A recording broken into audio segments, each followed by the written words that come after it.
Closing costs are fees paid at the closing of a real estate transaction. This point in time called the closing is when the title to the property is conveyed to the buyer.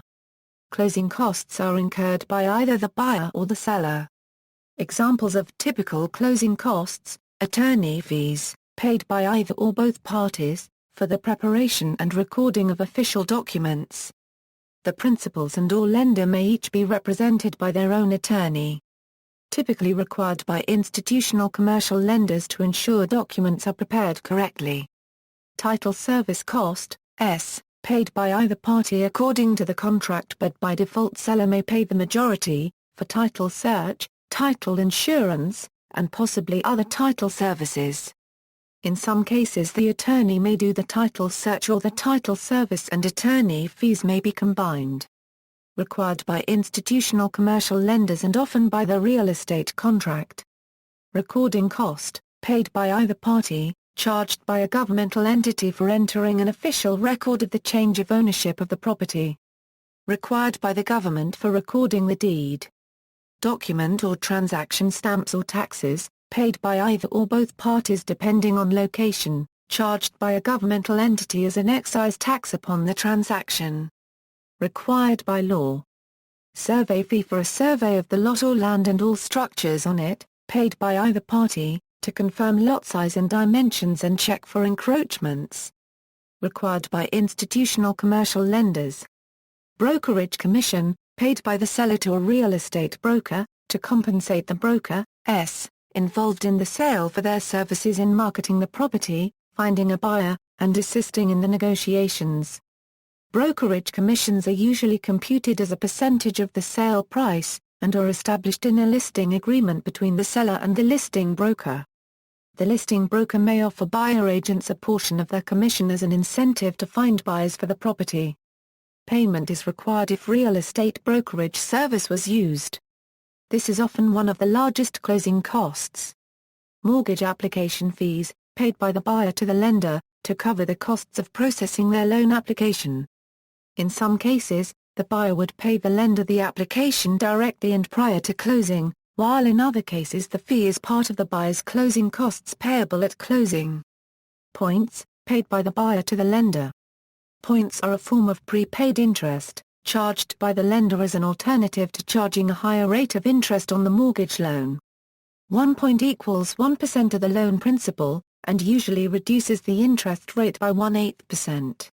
Appraisal fees, usually paid by the buyer, charged by a licensed professional appraiser. Many lenders will require that an appraisal be performed as a condition of the mortgage loan. The purpose of this appraisal is to verify that the sale price of the property is equal to or less than the fair market value of the property. Inspection fees, usually paid by the buyer, charged by licensed home, pest, or other inspectors. Some lenders require inspections to verify that the property is in good condition, which is necessary to assure that the property will retain the necessary collateral value to secure the mortgage loan. Home warranties, paid by either the buyer or the seller. Warranties are available on resale homes, ensuring major household systems against repair or replacement for the buyer's initial year of ownership. Sellers will sometimes offer these warranties as a marketing strategy, or buyers can elect to purchase them at closing. Private mortgage insurance, paid by the buyer but may be reimbursed by the seller. Lenders will typically require that a mortgaged property be insured if the down payment is less than 20%, and will usually require that the first full year's mortgage insurance premium be paid in advance by the buyer. If the buyer has not already paid the insurance company directly, this would become another closing cost payable at closing. The buyer can request cancellation of PMI once their equity reaches 20% of the market value, and the lenders are required to automatically cancel the PMI once the equity reaches 22% by federal laws.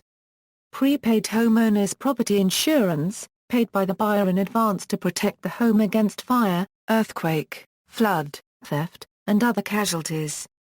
The lender will require this coverage. Flood insurance may or may not be required, depending on the location. Pro rata property taxes, paid by the seller, the buyer, or both. Most jurisdictions assess taxes on real property, which are usually payable at a specified date annually. Since all but a tiny fraction of real estate transactions close on a date other than this one specified annual date, most transactions must include an adjustment to assure that both the seller and the buyer end up paying their share of the annual property tax, proportionate to the percentage of the year that each has ownership of the property. Usually required by institutional commercial lenders and by the real estate contract. Pro rata homeowner association dues, paid by the seller, buyer, or both. If the property is covered by a homeowner association, the HOA will normally be funded by dues assessed against each property owner. Again, since the ownership of the seller and buyer are each fractional in the year of the transaction, there must be an adjustment made so that each owner pays their proportional share. Often required by institutional commercial lenders and by the real estate contract. Pro rata interest, paid by the buyer but may be reimbursed by the seller. The monthly mortgage payment is calculated and payable on a specified day each month. If the closing does not actually fall on that specified date, then an adjustment must be made to calculate the interest on the loan for the number of extra days until the first payment is due. Other items in addition to the above may be common in some jurisdictions, and some transactions may include unusual or unique items as closing costs.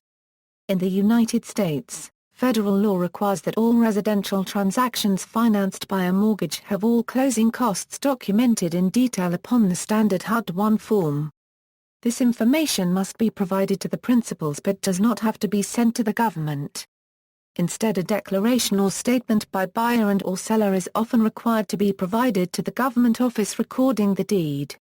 Form 1099-S may be required to be sent to the United States Internal Revenue Service, but federal law does not allow a charge for this.